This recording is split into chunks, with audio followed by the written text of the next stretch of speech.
সারা দেশের ন্যায় রাজবাড়ীতেও জেলা প্রশাসকের বরাবর স্মারকলিপি পেশ করেন দলিল লেখকগণ।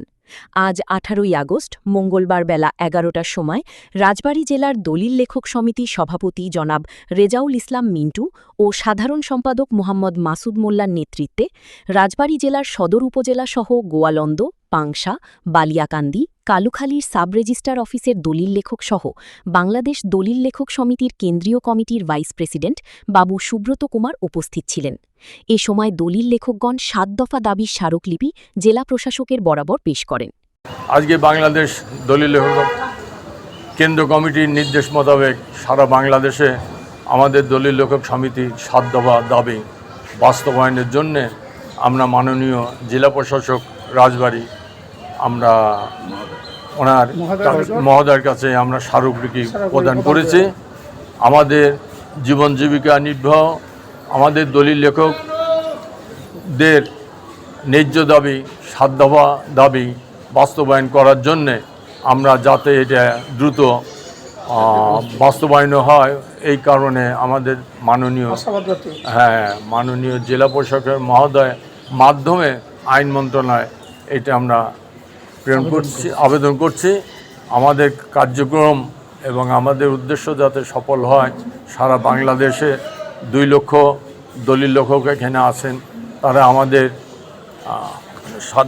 ৭ দফা দাবি আমরা পড়ি, একটু আপনি দিয়ে দেন। দলিল রেজিস্ট্রেশন পদ্ধতি আধুনিকরণ নামে দলিল লেখকদের পেশাচ্যুত করা যাবে না। দলিলের প্রতি সম্মানী ভাতা ৫,০০০ টাকা বাস্তবায়ন করতে হবে।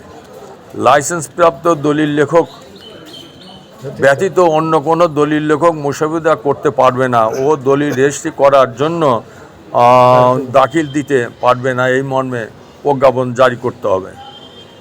থানা, জেলা ও কেন্দ্রীয় কমিটির সুপারিশ ব্যতীত অনভিজ্ঞ ব্যক্তিদের দলিল লেখার ও লাইসেন্স প্রদান করা যাবে না, এই মর্মে প্রজ্ঞাপন জারি করতে হবে।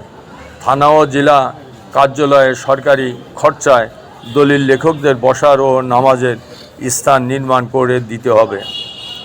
যেহেতু পক্ষগণের সরবরাহকৃত কাগজপত্রের ভিত্তিতে দলিল লেখা হয়, সেই হেতু দলিল লেখকদের পেশাচ্যুত করা